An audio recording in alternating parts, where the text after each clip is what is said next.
ASI ने किस तरीके से मना किया था, फिर भी मस्जिद का निर्माण किया गया था। अब एक और बड़ी खबर इस वक्त आ रही है, बाबा बागेश्वर जो ये कह रहे हैं कि संभल में मंदिर बनवाएंगे, प्राण प्रतिष्ठा करवाएंगे। बाबा बागेश्वर जो लगातार 9 दिनों तक जिन्होंने यात्रा निकाली हिंदुओं को एकजुट करने के लिए, और इस वक्त ये खबर आ रही है संभल को लेकर के बाबा बागेश्वर का बड़ा ऐलान है। उन्होंने बड़ी बात बोली है, वो कह रहे हैं कि मंदिर बनवाएंगे, प्राण प्रतिष्ठा भी करवाएंगे। क्या कहा सुनिए। संभल में हरिहर हैं, एएसआई सर्वे प्रस्तुत होने दो, कोर्ट को निर्णय देने दो, जैसे ही निर्णय आएगा हम प्राण प्रतिष्ठा में जाएंगे। संभल में हरिहर हैं, एएसआई सर्वे प्रस्तुत होने दो, कोर्ट को निर्णय देने दो, जैसे ही निर्णय आएगा हम प्राण प्रतिष्ठा में जाएंगे। और एक तरफ जहां यात्रा लगातार बाबा बागेश्वर की चल रही है, दूसरी ओर संभल मामले पर भी उनका बयान सामने आ चुका है। वैभव लगातार हमारे साथ ग्राउंड जीरो से जुड़े हुए हैं। वैभव, यहां पर बागेश्वर धाम के पीठाधीश्वर का भी बयान अब सामने आ चुका है। दूसरी ओर तौकीर रजा की बात करें तो उन्हें हिरासत में पुलिस ने ले लिया है। क्या अपडेट आपके पास? देखिए बिल्कुल प्रगति, हम इस वक्त उसी थाने के ठीक बाहर मौजूद हैं जहां पर तौकीर रजा को फिलहाल डिटेन करके रखा गया है। अब से तकरीबन 15 मिनट पहले इसी जगह पर तौकीर रजा को रोका गया और थाना सीबीगंज में ही तौकीर रजा को फिलहाल जो है वो डिटेन किया गया है, क्योंकि तौकीर रजा संभल जाना चाहते थे और संभल के अंदर उस वक्त क्या स्थितियां हैं ये किसी से नहीं छिपी हैं। शासन प्रशासन पहले ही ये तय कर चुका है कि 30 तारीख से पहले किसी भी ऐसे शख्स का प्रवेश संभल के अंदर नहीं होने दिया जाएगा जिससे सांप्रदायिक सौहार्द जो है वो खराब हो। और यही वजह है कि तौकीर रजा को सीबीगंज थाने के ठीक बाहर यहां पर फोर्स रोकती है और अब तौकीर रजा को यहां पर डिटेन करके फिलहाल इसी थाने के अंदर रखा गया है। तौकीर रजा जब यहां से बाहर निकलेंगे तब वो क्या कुछ कहते हुए नजर आएंगे ये हम सबसे पहले आपको जरूर सुनाएंगे, लेकिन फिलहाल बड़ी खबर यही है कि तौकीर रजा को सीबीगंज थाने में डिटेन किया गया है। एक तरफ संभल की तमाम तस्वीरें हम आपको दिखा रहे हैं, तो वहीं एक तस्वीर हम आपको ये दिखा दें, ये सीबीगंज थाने के ठीक बाहर की तस्वीर है। और अगर अंदर की तस्वीर दिखाएं तो अंदर भी हलचल बहुत ज्यादा है। यहां पर पुलिस प्रशासन का कड़ा पहरा और इस कड़े पहरे के बीच तौकीर रजा को फिलहाल यहां पर डिटेन किया गया है। प्रभारी निरीक्षक कक्ष में फिलहाल तौकीर रजा को रखा गया है और अब से बस कुछ देर बाद तौकीर रजा जब यहां से बाहर निकलेंगे वो क्या कुछ कहते हुए नजर आते हैं ये भी हम आपको सुनाएंगे। लेकिन ये सीबीगंज थाने की तस्वीर जहां पर तौकीर रजा को डिटेन किया गया है, उस वक्त डिटेन किया गया जब वो संभल जाने का प्रयास कर रहे थे और तौकीर रजा ये कह भी चुके थे कि वो संभल जाएंगे, उन परिवार वालों से मुलाकात भी करेंगे। लेकिन खुद यहां पर शासन प्रशासन इस बात को बिल्कुल स्पष्ट कह चुका है कि किसी की भी संभल में एंट्री फिलहाल 30 तारीख तक नहीं होने दी जाएगी और किसी की भी संभल में एंट्री नहीं हो सकती। प्रशासन ने साफ तौर पर यह हिदायत दी थी, लेकिन इसके बावजूद भी तौकीर रजा ने जो कदम उठाया इसके बाद उन्हें डिटेन कर लिया गया। बहुत शुक्रिया आपका तमाम जानकारी के लिए। नजर बना के रखिए वैभव। और आपको बता दें कि जिस तरीके से संभल को लेकर संग्राम देखने को मिल रहा है, इसी बीच तौकीर रजा को हिरासत में ले लिया गया है। और इसी से जुड़ी अगली खबर क्या सामने आ रही है, रुक कर लेते हैं श्वेता का। बिल्कुल पुनीता, जिस तरह से तौकीर रजा को हिरासत में लिया गया है, उन्हें सीधी थाना क्षेत्र ले जाया गया है। तौकीर रजा जो बरेली में नमाज पढ़ने के बाद सीधे ये कहते हुए सुनाई दे रहे थे कि मैं तो संभल जा रहा हूँ। इस बीच जो तमाम आरोप लगाते हुए भी नजर आ रहे थे, लेकिन सवाल ये है कि आखिर संभल जाने की हड़बड़ी तौकीर रजा को क्यों है? जब मना है अभी मत जाइए, वहां पर जो प्रशासन है वो माहौल को कंट्रोल करने के लिए लगा हुआ है, फिर तौकीर रजा को इतनी ज्यादा जल्दबाजी क्यों संभल जाने की हिरासत में लिया गया है? और उसी थाना क्षेत्र की इस वक्त तस्वीरें हम दिखा रहे हैं जहां पर तौकीर रजा को ले जाया गया है। तौकीर रजा को पहले रोका गया, लेकिन जब नहीं माने उसके बाद उनको हिरासत में लिया गया है। ये तस्वीरें इस वक्त हम आपको दिखा रहे हैं। तौकीर रजा जो इसके पहले भी विवादित बयान देते रहे संभल को लेकर के, लेकिन सवाल ये कि आखिर क्या ये नेता वहां जाकर के फिर से माहौल खराब करने की क्या इनकी मंशा थी? क्योंकि सीधा सीधा भड़काऊ बयान के लिए ही जाने जाते हैं तौकीर रजा। तौकीर रजा पर पहले भी भड़काऊ भाषण देने का आरोप लगता रहा है।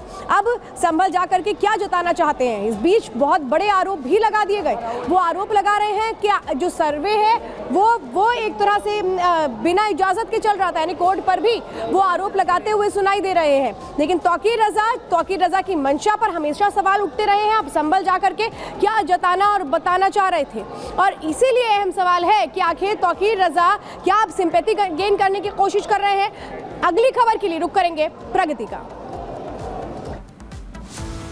और चलिए आगे बढ़ते हैं। इस बीच वाराणसी से बड़ी खबर सामने आ रही है और खबर यह है कि उदय प्रताप कॉलेज पर वक्फ ने दावा ठोक दिया है। और आपको बता दें कि इस बीच आज जिले की नमाज भी कॉलेज में पढ़ी गई है। तो वाराणसी से खबर आपको बता रहे हैं, जहां उदय प्रताप कॉलेज पर वक्फ ने दावा ठोक दिया है और दावों के ही बीच कॉलेज में आज जुमे की नमाज पढ़ी गई। छात्रों ने नमाजियों पर आरोप लगाए हैं, वक्फ बोर्ड पर लगाए ताकत नुमाइश का आरोप। देखिए एक बार फिर से, यानी कि ये कोई नया मामला नहीं है, ये काफी पुराना मामला है। जब प्रताप कॉलेज पर दावा ठोका गया था वक्फ की तरफ से और ये कहा गया था कि संपत्ति हमारी है, और इसे लेकर कॉलेज ने जवाब भी दिया था, और आज एक बार फिर से दावा वक्फ की तरफ से ठोका गया है। इस पूरे मामले को लेकर छात्र क्या कह रहे हैं वो सुनवाते हैं।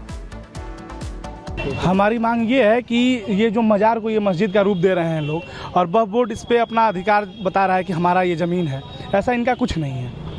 शुरू में ये लोग 2-4 लोग आए, फिर माननीय अखिलेश यादव की सरकार में यहाँ फोर्स लगा के नमाज़ पढ़ाने का काम किया गया, और माननीय मुख्यमंत्री जी के आने के बाद ये लोग अपना ये सब काम शुरू कर दिए, और वक्फ बोर्ड कह रही है कि हमारी ज़मीन, तो ऐसा इनका कुछ नहीं है।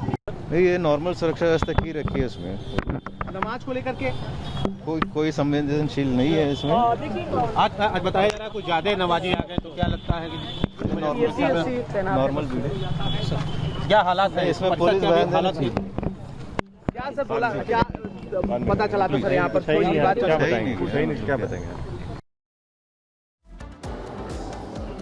और अब खबर वाराणसी से आ रही है, जहां पर ये बताया जा रहा है कि उदय प्रताप कॉलेज पर कैसे वक्फ ने मनमानी करने की कोशिश की है। वहां की जमीन पर अपना कब्जा दिखाने की कोशिश की गई है वक्फ की ओर से, और अब एक्शन इस पर आगे क्या होता है उसका इंतजार रहेगा। एक रिपोर्ट दिखाते हैं।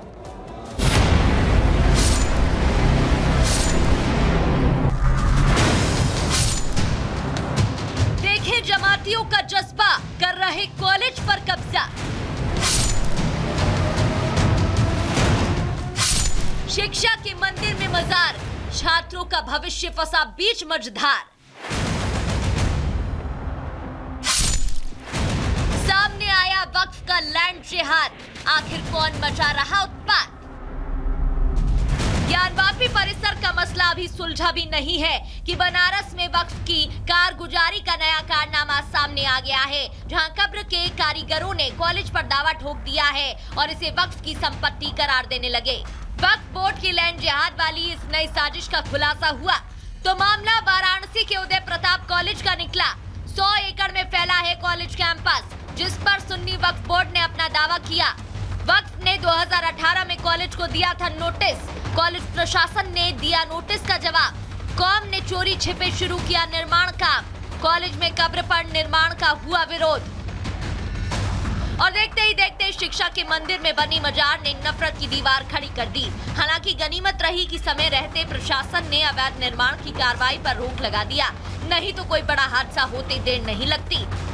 सुन्नी वक्फ बोर्ड ने उदय प्रताप कॉलेज वाराणसी को 6 दिसंबर 2018 को, जो यहाँ पे एक मजार और मस्जिद है यूपी कॉलेज परिसर में, उस संबंध में उसकी जमीन के संदर्भ में एक नोटिस भेजा था कि क्यों न जो है इसको यूपी सुन्नी सेंट्रल वक्फ बोर्ड में पंजीकृत कर लिया जाए। ये लोग निर्माण कार्य कराना चाहते थे मस्जिद में और उसको आगे बढ़ाना चाहते थे, उस पर हम लोगों ने रोक लगाया। थाना अध्यक्ष शिवपुर को हमने सूचित किया, इनके पास कोई भी दस्तावेज मस्जिद के संबंध में नहीं है।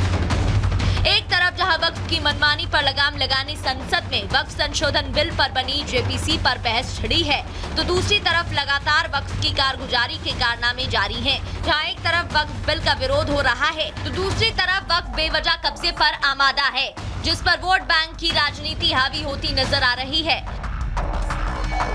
वक्फ बोर्ड को लेकर के हम तमाम विपक्षी दल इंडिया अलायंस के लोग एकजुट हैं। ललन सिंह जी ने वक्फ बोर्ड का खुल करके जो है समर्थन किया पार्लियामेंट में, और इतना बड़ा मसला है मुख्यमंत्री एकदम चुप्पी साध रखे। अभी भी वक्त है नीतीश कुमार जी के पास, किसी भी कीमत पे इस बिल का आप समर्थन मत कीजिए। स्पीकर साहब ने हम लोगों को एश्योर किया था, हम लोगों को भरोसा दिलाया था कि हम इसका टाइम एक्सटेंड करेंगे, नंबर 1। दूसरा उन्होंने कहा था 15 दिन में एक बार मीटिंग होगी, नंबर 2। और इन सारी बातों को दरकिनार करके आप कह रहे हैं कि नहीं हमारी रिपोर्ट तैयार है, हम प्रस्तुत कर देंगे। अब ये कहीं कि वक्फ बिल का विरोध करने वालों को वक्फ की बाजीगीर नहीं पता या वो जानकर भी अनजान बने बैठे हैं, मगर कॉलेज की जमीन पर अपना दावा ठोक वक्फ ने अपनी जिहादी मानसिकता का खेल शुरू कर दिया है। Bureau report, Republic Bharat.